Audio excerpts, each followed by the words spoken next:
Hey everybody, this is Bob. This is Brad. And we just want to tell you really quick, we are starting a series of movies this week about musicians, about people who make music. Brad, tell them what movies we have coming down the pipeline for them. Bob, I am so excited for this little mini-series we're doing. We're getting into Walk the Line, This is Spinal Tap, Bohemian Rhapsody, and what's the fourth one? Well, Brad, the fourth one is going to be a listener special. What? I know.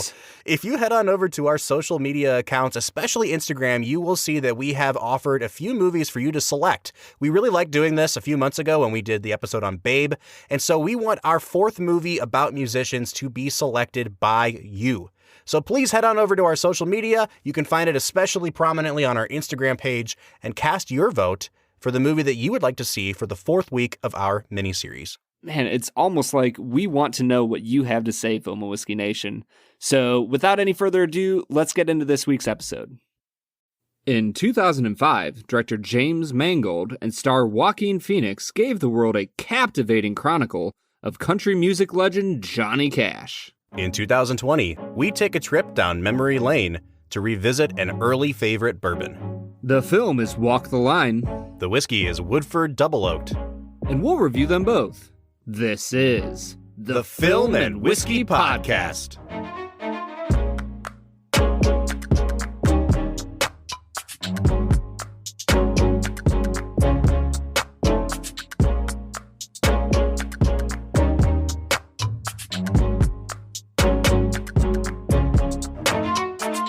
Welcome to the Film and Whiskey Podcast, where each week we review a classic movie and a glass of whiskey.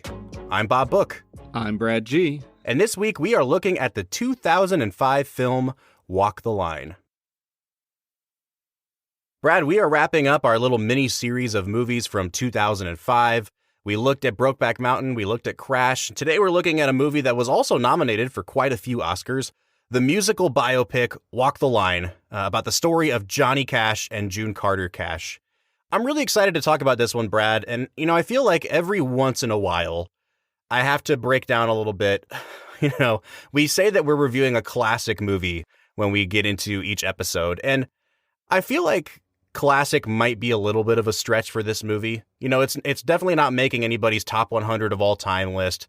It was a big hit, but it wasn't like a juggernaut at the box office. And so I will fully admit, Brad, we are reviewing this movie for two basic reasons. Reason number one is it is a nice bridge from us to come out of talking about movies from 2005 into the next series we're going to do, which is movies about musicians. The next few weeks on the podcast, we will be looking at movies about people who make music. And the second reason is I just like this movie. And I thought it'd be fun to talk about. So is it a classic? Sure, because we said it was. Because I said so. That's right. Yeah, man. Well, and beyond that fact, let's be really honest. Johnny Cash is one of the greatest musical legends ever to live. Oh, absolutely. So, it feels pretty obvious that we should start our, little mini-series on musical biopics with the legend himself, Johnny Cash. Well, and I think you bring up a good point too, Brad. We haven't done a ton of biopics on the show. In fact, I'm really struggling to think about any right now. I'm sure we've done a couple. But this genre, or this, I guess, subgenre of movie, the musical biopic, I feel like we're getting a movie every year that's about some legendary performer and their life story.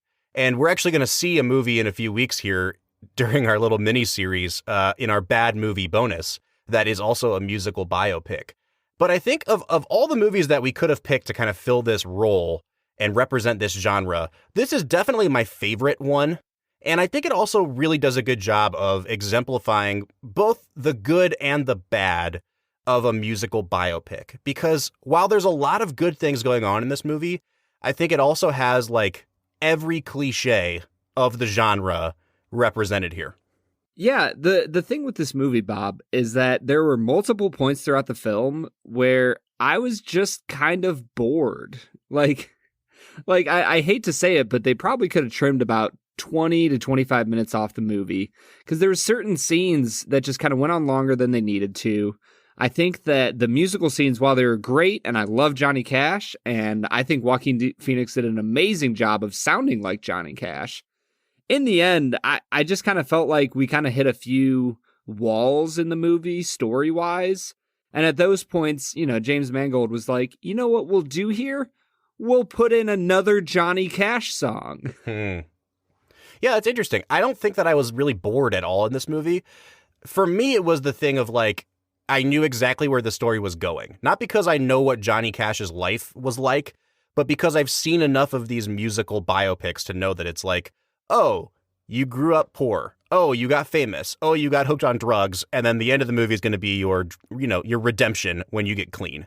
That's like every movie ever made about a rock and roll musician, or in this case, a country musician, follows those numbers. And I do think this is a really paint by numbers kind of movie. But the thing is, I think that the performances are so captivating, and the chemistry and the sexual tension between Joaquin Phoenix and Reese Witherspoon in this movie is so palpable that it's captivating to watch, and it never made me bored as a result of that. Bob, I feel like you just said the words sexual tension like a 48-year-old dad. I mean, I basically am a 48-year-old dad. At this point, pretty much. But the movie really does have a lot of great parts to it. And I think that you pointed out the key thing, Bob. Joaquin Phoenix gives a great performance. Reese Witherspoon, great performance. Jennifer Goodwin, great performance. I mean, all across the board, I think you have people who do a really wonderful job at depicting characters who are complex, who are nuanced, who are interesting. And I think that, even within the paint by numbers, hey, he did drugs. Hey, he cheated on his wife. Hey, he's divorced now. All of those things, it all boils down to the fact that Johnny Cash is a spectacular musical legend. And even if his story is similar to a lot of other musicians who go through the same kind of cycle of struggle and tragedy, the dude was just awesome. And June Carter was, amazing. She was an amazing performer. And so not only do we get to see, I don't think this is just a biopic of Johnny Cash, but it's also a biopic for June Carter. Yeah, definitely. And I really, really enjoy where the movie takes you by the end of it. Well, Brad, for those who have not seen the movie and might be unfamiliar with this story, I think it's time that we segue into our favorite segment, America's favorite segment, Brad Explains. This is the part of the show where Brad breaks down the plot of the movie that he has just seen, often for the first time. Brad, was this your first time seeing Walk the Line? This was my absolute first time seeing Walk the Line. Well, then this should be a good one, folks. Brad, will you break down for our listeners, in a spoiler-filled fashion, the plot of the movie Walk the Line? Walk the Line is a biopic about the musical legend star Johnny Cash. It starts with him recording his famous live album at Folsom Prison, and quickly flashes back to him as a child. He experiences childhood trauma while living in the Deep South in deep poverty. His brother dies while trying to saw some wood, and his father is a mean drunk, and his mother teaches him how to sing from the hymnals. And we see him slowly work his way up to become a country music star. He's in the Air Force in Germany for a while, and he marries his childhood sweetheart, Vivian. They have a few kids together. He comes back. He's trying to make money as a salesman, and he finally is able to, catch a big break as his band takes off, singing songs that he wrote during his time in the Air Force. From here on out, he meets June Carter, who is part of the family Carter, which was a traveling singing family back in the 50s and 60s. And the dude, I mean, it's crazy, man. He gets to tour with Elvis Presley, which I guess I just didn't know that about Johnny Cash. That's just awesome. So it's Johnny and Elvis and June, and they're all running around singing and doing all their things. And he basically falls in love with June Carter. He gets hooked on pills, about halfway to 3/4 of the way through the movie. He is completely addicted. He gets caught trying to smuggle pills back across the border. His wife, Vivian, divorces him. And from there on out, you see June Carter really step into his life, pretty much like an angel, and helps him turn his life around, gets him away from the drugs, and draws him into a more loving, healthy, mature relationship. And the movie ends with him proposing on stage, and there you have it. They get married and live happily ever after. They certainly do, Brad. It really is a great story, true story. And as we get into talking about the movie, Brad, I think I want to start with kind of how the film begins. we have this sort of framing device of Johnny Cash getting ready to go out on stage and perform what would become his most iconic album at Folsom Prison. And then it flashes back to his childhood. And we get to see what causes Cash to kind of tick, what causes his really deep-seated anger and frustration and bitterness towards everyone around him. And it has to do with the death of his brother at a very young age, and it has to do with the fact that his dad, like you said, is a mean drunk, who also blames Johnny Cash for the death of his brother and also very explicitly says that he thinks that the wrong kid got killed. And I really, really loved the inclusion of that at the beginning, even if it does seem a little bit, again, paint by numbers. A little heavy-handed. It was also a little heavy-handed, for sure. But I do think that as soon as we cut to the adult, Joaquin Phoenix version of Johnny Cash, you have a really clear sense of why he carries himself the way he does, why he pushes people away, what this sort of like F you attitude is that he carries with him everywhere. And I noticed it almost immediately when he's going off to join the Air Force and he's saying goodbye to his mom and to his sister. And then his dad basically just looks at him and says, like, you're going to miss your bus. And he has this look on his face. And the only word that I could write down that described it for me that Joaquin Phoenix had was a snarl. It was just like he looked so bitter. And I think Phoenix does such a great job in this movie of conveying not just that Johnny Cash is angry at everybody, but that he is, at his core, a really sensitive person. And I think he has some really deep-seated hurts. And he does a great job of not making Cash seem like a jerk, but making him seem like a really wounded person. And I think, kind of that balancing act, it can be really, really hard to do. And he pulls it off very well. Bob, I will say this. I never once believed that it was Johnny Cash on screen. Like I'm sure that he did a great job of portraying his emotions and all of those things. But, when I watch a movie like A Beautiful Day in the Neighborhood with Tom Hanks, I know that it's Tom Hanks, and yet I forgot about it quickly, when we got into the movie, because he felt like Mr. Rogers. There was just something about Joaquin Phoenix that felt like Joaquin Phoenix the entire film. And like I said, I like his performance. I don't think it's bad. I just don't know if he was the right choice for the role, because I never once could stop thinking about the fact that he was Joaquin Phoenix. This is why I love discussing movies with you, Brad, because I don't really have like a personal stake in this movie. It's a movie that I enjoy and, it came out in my teenage years and it really hit me in a certain way when I was a teenager and I like it. But I'm willing to have this kind of conversation about it because I think that it worked really, really well. And I was able to get lost in the performance. When you're watching movies in this subgenre, the musical biopic, I think that there are really like two camps they can fall into.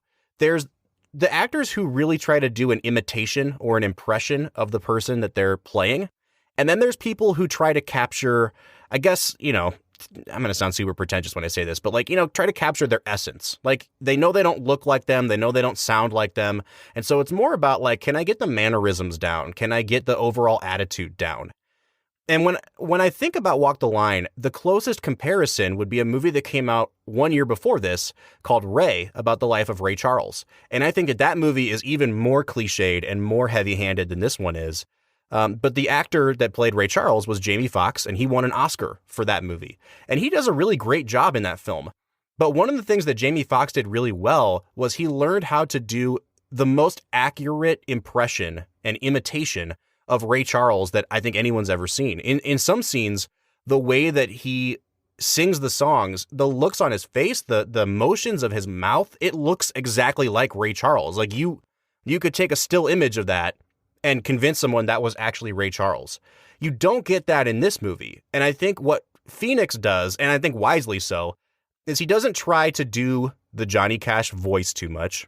He's not tipping into imitation. I think he's trying to capture something else about him. And I thought that was a really wise choice. And for me, it worked a lot better than if he had been like the guy who played Elvis in this movie, who was just trying to capture hey, I'm Elvis and, doing the Elvis voice. I think if he had leaned more into the imitation side of things, it would have been a way worse performance than it actually was. I'm glad you brought up the Elvis guy because he felt like a fake Elvis person trying to be Elvis. I legitimately had to look up like on IMDb to see if like Elvis was in the movie, because I was like, wait a second, that guy can't be playing Elvis because he's doing a terrible job of it. But I think with Joaquin, I don't think you're wrong. I think that there is an essence of Johnny Cash that does get distilled in Joaquin's performance. But I guess maybe what I'm saying is maybe I do want my biopic performer to look something like the performer that, you know, he's trying to play. I don't know. Maybe I just want the best of both worlds, Bob. I understand that impulse, Brad. Yeah. But on the other side of things, I really do think from what I have learned, and, you know, I obviously don't know much about June Carter. I've watched a few videos of her performing back in the day, and I really do think that Reese Witherspoon captures, I would say, the essence, the sass of June Carter, along with, I would say she looks somewhat like her as well. But I'm also not as familiar with June Carter's look as I am with Johnny Cash, so I probably am not noticing it nearly as much. You know what I mean? Yeah, I get that. I will say, Brad, that I think that what Reese Witherspoon does in this movie is like a small miracle, to be quite honest with you, because on the surface of it, you know, she wins an Oscar for this movie. And I think it's really easy to look at what this movie is, the kind of movie it is, the fact that it's not a perfect film, and just say like, oh, it must have been a down year. You know what I mean? Like, it must have been like Sandra Bullock when she won for The Blind Side. Like, yeah, you know, Sandra Bullock's, listen to me, hold on. Pulling out the big guns against Sandy B. I think Sandra Bullock's a fantastic actress, and I think she deserved the Oscar for Gravity. But what I'm saying is, I think when people look at movies like The Blind Side and this, there's this like really snobbish sort of judgment that people say, like, oh, how did she win for Walk the Line? But when you actually look at the performance, she gives this character so much heart and so much depth. And you can tell that her actual personality, June Carter, was very feisty and very charming. But you can also tell that she knows how to work a crowd. She knows how to charm the hell out of anyone. And, you know, behind closed doors, she carries some of that personality with her, but you see what she looks like when the curtain goes down. And I think that could have been a performance that in the hands of another actress really could have tipped into the like showy, over the top kind of performance. And Reese Witherspoon really, really anchors this character down. We got a show at 2, a matinee. You remember that? We're just practicing. Oh, come on, June. Sit down. Practice? Slick here. Not today, Jerry Lee. Why not? 'Cause you're drunk. Amen, brother. Come on, Judy, just come have a beer with us. I'm going home tonight after the show. I'm not here to look after y'all. You're not? You got somebody to do that for you, John. You got a wife somewhere, you remember that? What if I didn't? There's too many ifs in that sentence. Only one, actually. There's only one if in that sentence, June. I thought it was a good point. I mean, there's only one. And I think that, like, honestly, I was blown away. And I've seen this movie, I don't know, 10 times. But really trying to watch for the nuances of the performance this time around, I think she deserved every bit of that Oscar that she won. Well, the beauty of her performance is that she comes across as an everyday person when she's not on stage. And I think the dichotomy of her on-stage persona versus who she is just sitting at the diner talking to Johnny about his childhood, there's this grounding that happens because of how genuine she is. This is something I've talked about in the past, but there's sometimes certain actors are able to portray characters with so much genuineness that it just draws me in and attaches me to who they are. And I think that Reese Witherspoon exemplifies that in this movie. And I absolutely genuinely think that hers was my absolute favorite performance in this film. Brad, I'm really glad you brought up that scene where they're in the diner. It's right when Johnny Cash first joins that tour. And he's telling her all about how he grew up listening to her music. And she asks him, you know, are you tired? And he just has this really heavy look and he nods his head and she's so reassuring. And I think, especially like she comes up and she has this very husky voice because her voice is gone. That scene is such a small, intimate scene in the middle of a movie about people who live their lives on stage. And I appreciated it so much because I thought the dialogue was great. The performances were incredible. And just the sort of ballsiness it took to put that scene in the middle of the movie. I thought everything about that scene was pitch perfect. Well, and I think that they needed a few more scenes like that. We get some really good scenes of, Johnny Cash being on drugs and being angry. The scene where he pulls the sink out of the wall was totally unscripted. He just did that on his own. And so there's scenes like that you kind of see the depravity and the brokenness that his childhood has caused him, that these pills are causing him.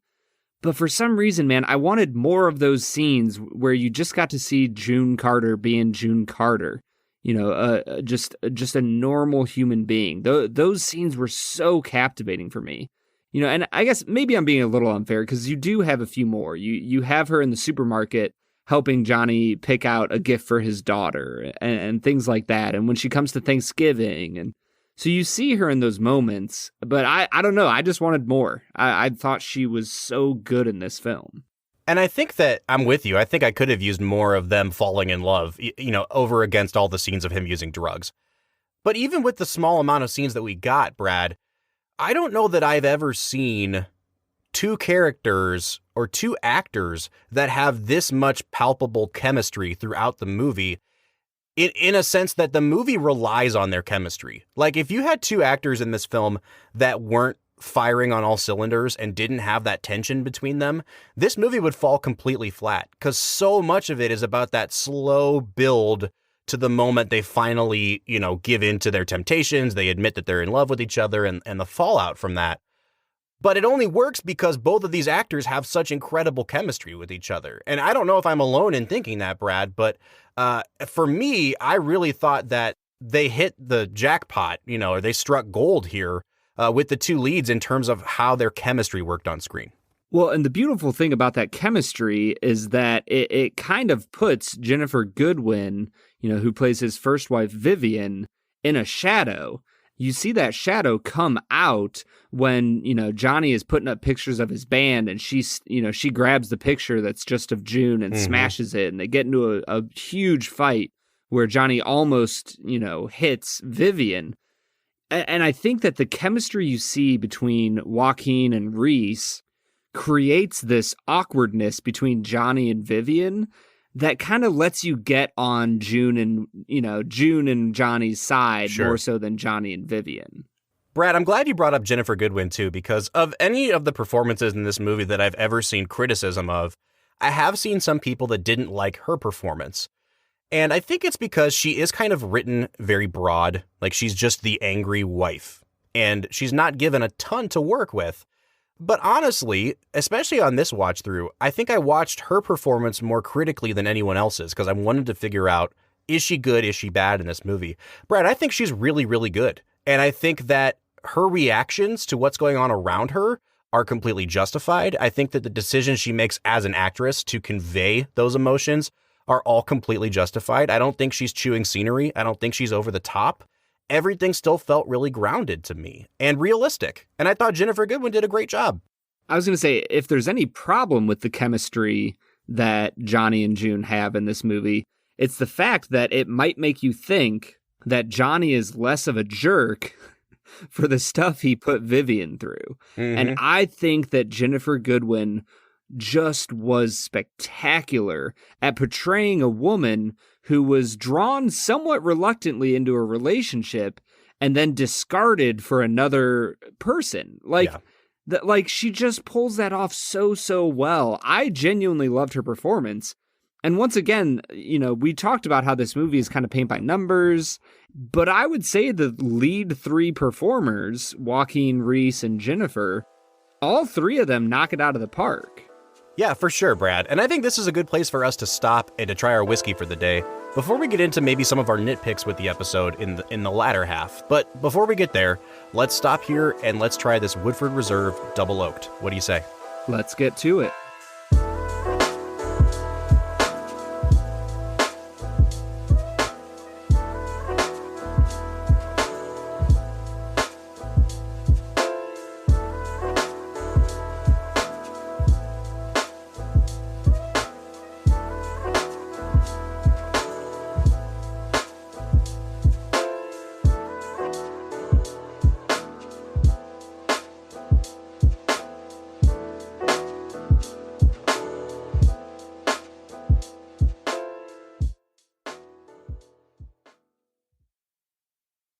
Also, we just added our very own official Discord page. So if you are a gamer who's on Discord, go to our anchor.fm webpage and you can find a link to our Discord there.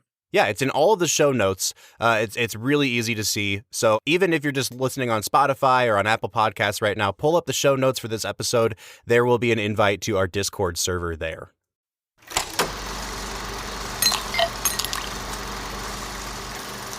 All right, so today we are trying Woodford Reserve Double Oaked.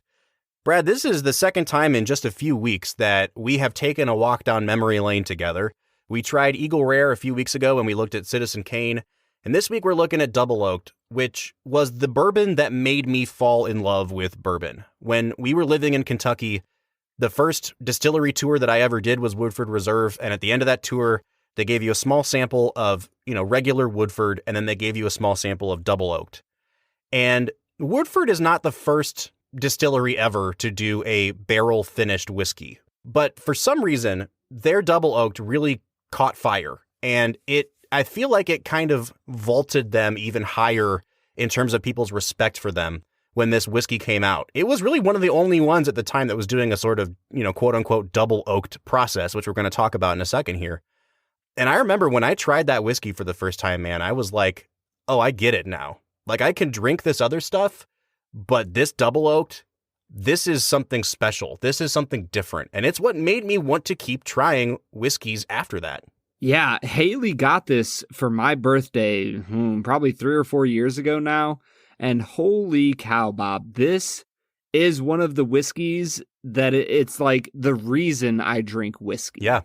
I love this stuff so much. I'm excited to get into it for the podcast. I'm actually a little bit surprised we've made it halfway through season 3 before, trying it. But I'm super pumped about it. It's delicious. It's tasty. It's double oaked, which I still don't really know what that means, but I don't really care because it's real good. It is really good. So the double oaked thing means this. They take their regular Woodford Reserve bourbon, which has been aged, as we know, in new charred American oak barrels, and they put it into a second new charred American oak barrel. The second barrel, what they do is they actually have a process where they toast the barrel first and then they char it. So it's a slightly different kind of charring that they get on the inside.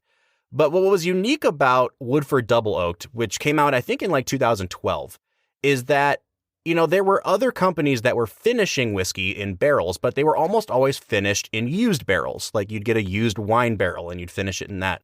Woodford was really the first one that said, no, we're going to use a completely new second barrel as well so that we can extract as much possible additional flavor as we can.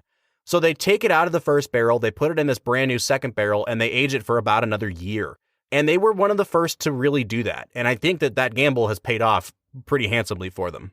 Well, all you have to do is take a nose of this and know that it has paid off handsomely. Yeah, I mean, Brad, this is like everything that we love on a bourbon. And the thing is, it's not overpowering. It's just like that additional barrel has just enhanced all the great scents that you get. There is obviously some oak on this, a little bit of that char, but then it's just like vanilla. And, a little bit of maybe some caramel or brown sugar, but it's like, if you could make a scent that was just called classic bourbon, this would be it. It's not a ton of alcohol. It's just an incredibly pleasant nose to sip or to sniff. Just sip it right up your nose. That's right. Hey, don't question how I drink my whiskey, man. It's 2020, man. You choose how to drink your whiskey how you want to. Bob, this nose is perfect. I'm going to give it a 9.5 out of 10. Wow. I just love this nose. It's warm. It's caramely. It's tons of vanilla. There's almost a hint of like marshmallow on it. It's just spectacular. I can't think of many bourbons that have a better nose. No, it's a great one. I'm going to give it a 9 out of 10. And I'll say this before we take a sip. With Eagle Rare, I felt like my opinion of it came crashing down to earth a little bit. So I'm slightly nervous to try this, Brad, because it's been a couple years since I've had it. But if it's anything like this nose, I think that we are in good hands here. So let's give this a sip. Oh, man, that is so smooth. Man, right when that hits the tip of my tongue, I get a little bit of that deep oak and a lot of that sweet vanilla. Like there's those vanilla tones that kind of underlie everything that's going on. I feel like it almost has a sense of like a dried fruit to it. There's that oakiness, there's vanilla. This is a tasty, tasty palate, Bob. I'm going to give it an 8.5 out of 10 on the palate. Wow. Yeah, Brad, I think we're actually going to diverge a little bit here because for me, this wasn't nearly as sweet as I was expecting it to be. I thought it would have some of those great caramely notes. Right on the tip of my tongue, you get some alcohol tingle. And then as you kind of kick it to the back of your mouth, there's definitely oak to it, but it's not unsweet. There's definitely like a vague sweetness to it, but it's not vanilla heavy to me. It's not caramel or brown sugar. It's just kind of a more oak heavy bourbon without that underlying vanilla that we had on the nose. So you're picking it up.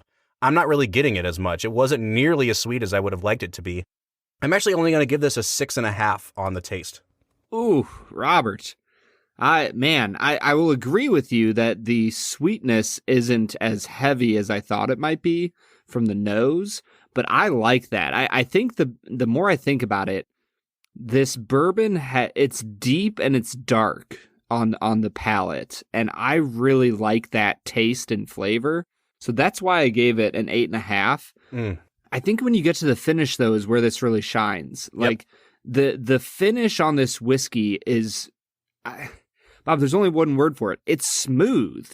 There's a nice mellow warmth that sits on your throat. It's not harsh. It doesn't burn too much. It's just a nice little thing that I think if you had to define the word Kentucky hug, it would be with this bourbon. Brad, I'm curious. Are you drinking this out of a Glencairn? I am. I am as well, and I'm not getting a lot of what you're picking up today. So we must just be in different places today. I don't really get much of a Kentucky hug, which I also like. I think that there's definitely like a warming kind of sensation on the way down, but there's no burn. There's no chest burn. And I think that's what I really love about this. You swallow and it gives you like just a little pop of smoke on the finish. And it's a lasting oak flavor on your palate and a really nice, pleasant kind of mellow warmth in your chest. So it lets you know it's there, but there's definitely no burn to it. Last week we tried Blanton's, and that was the harshest chest burn I've ever had in a whiskey. And this is the complete opposite of that. It's a really nice sort of gentle warming sensation, but no burn at all. I really, really love the finish on this. I'm going to give it an 8.5 out of 10. Yeah, I already said how much I like this. I'm going to give it a 9 out of 10 on the finish. Well, that takes us to overall balance. That's where we talk about nose, taste, and finish all put together. Does it marry well? Does it go from one to the other in a very smooth way, or are there peaks and valleys? For me, I think the taste did take this down a peg, Brad, but the finish kind of tied that nose and the taste together to redeem it a bit. I'm going to give this a 7 on balance. You know what? No, I'm going to give this a 7.5. Bob, I'm going to give this an 8.5 on balance. I think this is a beautiful whiskey. It tells you what it's going to do. You know, it's maybe a little less sweet on the palate than it is on the nose, but that doesn't really bother me at all. There's lots of unique flavors. I think it's a complex whiskey that has a beautiful finish. I think it's a really solidly balanced whiskey. I just took like my third sip of this, and it really developed some great toffee notes on the finish as well. I think it's starting to open up a bit, and I would suspect that as I sip more of it and as I let it kind of open up in the glass, that my scores might change a little bit. I will say, I still think the taste was the low point here. I don't know if you'd agree with me on that, Brad, but the nose was almost perfect. The finish was very, very good. So yeah, it just dipped a bit because of the taste.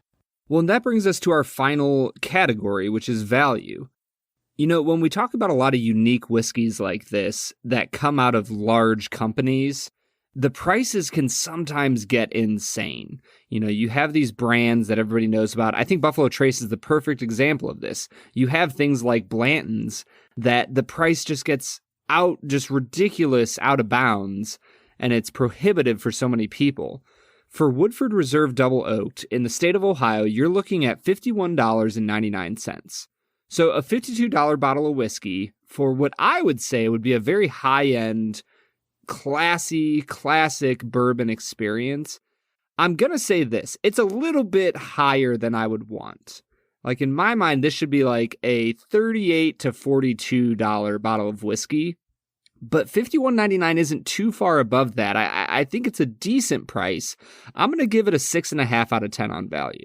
Yeah, so just a little bit more info about this product. It comes in at 90.4 proof. I think it drinks a little bit hotter than 90 proof, Brad. Like I would have thought that this was in the 96 to 99 kind of a range. It used to retail for about $10 more than regular Woodford. And I think now it's probably up to about $13, $14 more than regular Woodford. But I don't think that it's unfairly priced, especially knowing like what the process is, that they're not dumping it into used barrels for its second, doubling of the oak. They're using another new barrel. It's a more costly process for them.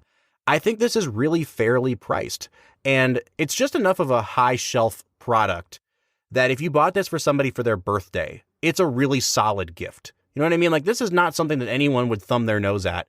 Everyone I know that drinks this likes it. It is a really, really solid whiskey. I'm going to give it a 7.5 on value. And that takes my final score to a 39 out of 50. Brad, what's that bringing you to? That takes me out to a 42 out of 50. So that brings our average to a 40.5 out of 50, or an 81 out of 100. This is right up there with the top whiskeys that we've had this season. I might have sounded a bit more negative on this than Brad did, but make no mistake, I love this whiskey. It is a really, really great whiskey.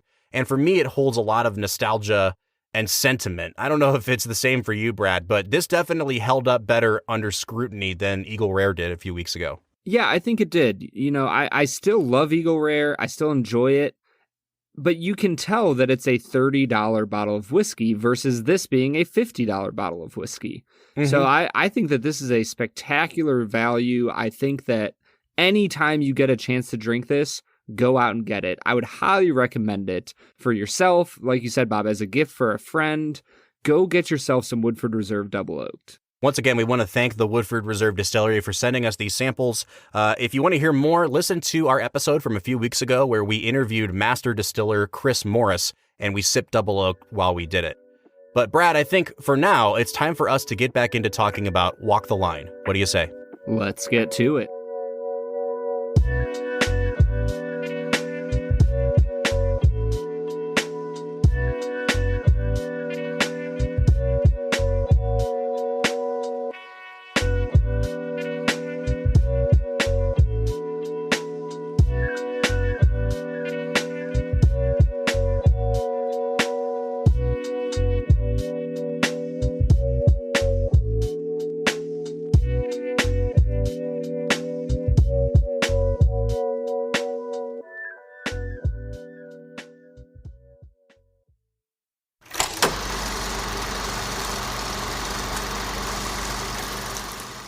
All right, so that was Woodford Reserve Double Oaked, one of the highest ranked whiskeys that we have had this season, and definitely a nostalgic favorite for me and Brad.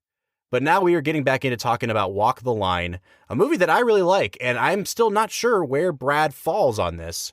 So Brad, I think that we need to talk about the most important thing that this movie gave our culture, and that is the film Walk Hard, the Dewey Cox Story, starring John C. Reilly. A movie that they just put up on Netflix, and I stayed up till 3 a.m. watching the other night because I finished Walk the Line. I happened to click out of HBO Max, and I turned on Netflix, and I saw Walk Hard like right there. And I was like, oh my gosh, I've never seen it. I've always wanted to. It was hilarious, but I think that it deserves mentioning because it is so clearly a parody of movies like this. It follows the exact same structure. It actually starts with John C. Reilly getting ready to perform at a concert, just like Johnny Cash. And he's like facing the wall, and a guy comes to get him, and they're like, Mr. Cox, it's time to go on. And a guy pulls him aside, and he's like, don't you know Dewey Cox has to think about his entire life before he goes out and performs? And they flash back to, his growing up in Alabama or whatever. It's such a funny movie, but I think it so accurately pinpoints what's wrong with this movie, Brad. And that is that for as great as the performances are, for as great as I think some of the camera work is in this movie, it ultimately follows a super cliched storyline. And I think that even if you haven't seen the movie, you probably know exactly what happens in it, like beat by beat. And I guess I'm just wondering, Brad, for a guy that has only seen this movie once, how much of a knock on the movie is that? Like, does it still ultimately work for you, or does the fact that it is so cliched take it down a couple notches? Well, Bob, I'm going to point you to another movie to explain my answer, and it's actually a movie I haven't seen. I have heard lots of reviews of, and I've heard your opinion of quite often, but that is Bohemian Rhapsody. And I guess in my mind, if this was an accurate depiction of Johnny Cash's life, which from what I can tell, it was, then no, it does not bother me at all that it's a paint-by-numbers, movie. Because if Johnny Cash's life was a paint-by-numbers, rock star life, then I'm okay if they make a movie that reflects reality. The big problem with Bohemian Rhapsody is that they literally made up half the movie. Right. And unfortunately, apparently that means it was good because people threw money at it just straight out of their pockets. So I don't know what to say about it. I like the fact that the movie stayed true to his life. I was Googling during the movie, did Johnny Cash propose to June Carter on stage? Oh, guess what? He did. He actually did that. That wasn't something they made up to spice up the movie. So for me, I do not mind at all if this movie falls into cliches. Yeah, Brad, I think I'm right there with you. I mean, there's a reason that we have, the phrase sex, drugs, and rock and roll in the lexicon. It's not Johnny Cash's fault if every rock star that came after him had a very similar life. It's not Johnny Cash's fault that Ray Charles had a very similar life, or that Elton John had a very similar life. Like, all the movies about these people follow the same beats because they're basically staying true to the story of what that person's life was like. And I do think that we're starting to finally get some movies where they're trying to creatively tell that story instead of going over the whole thing again and again. Honestly, Brad, for me, it feels like when I watch one of these movies, it's almost like every time they reboot Batman and you have to watch Batman's parents get shot again. It's like, we know the story now. You don't have to keep doing this. You don't have to keep killing Uncle Ben every time you make a Spider-Man movie. So, like, I appreciate that we're finally starting to get some creative ways of working around that. But I don't think that it's necessarily a bad thing if a filmmaker chooses to just tell the story the way that it actually happened. And again, like, are there parts of this movie that are just a little too cliched for me? Sure. But at the end of the day, Brad, I think the performances are what this movie is about. And I think the director really wisely leans into that. And he knows, like, the story is June and Johnny. And the more June and Johnny that we have on screen, the better of a movie it's going to be. Because I don't know another movie like this that has as strong of a love story as this one does. And that's where the movie really succeeds for me. Well, Bob, in the end, I think that the question you have to ask yourself as a moviegoer going into any sort of biopic is, what do I want to see out of this movie? Is my goal to see a Citizen Kane of a film? Or is it to kind of catch some of the nostalgia, catch some of the vibes of a person that I loved? If they make a biopic about Elvis Presley and the main star doesn't sound or look anything like Elvis, then people are going to be disappointed because they want to see Elvis again. And I think that's where biopics, it's the crux of why they're good and yet why they struggle to be known as great films. Because in the end, you're just rehashing somebody's life that was really famous. The reason it's going to make money isn't because it's a great film, it's because the famous person was famous. So for me, I think that they did a spectacular job in this movie. I think that Johnny Cash is represented really well, even though I struggle to believe that it's not Joaquin Phoenix up there the whole time. I think June Carter does great. I think Vivian is spectacular. So for me, I'm fine with it. I got to live with Johnny Cash for a little bit, got to hear his voice a little bit. I was satisfied. So, Brad, what would be your final score on this movie then? I think I would give it... Man, I'm honestly stuck in between a 7.5 or an 8. Like, I feel like I am too. I feel like a 7.5 is kind of what it deserves. But you know what? I think I'm going to give it an 8 out of 10. I think it's a solid movie. I think it has a lot going for it. Is it perfect? No. Is it a little bit bland at certain points? Yes. But I like it. It's good. I love Johnny Cash.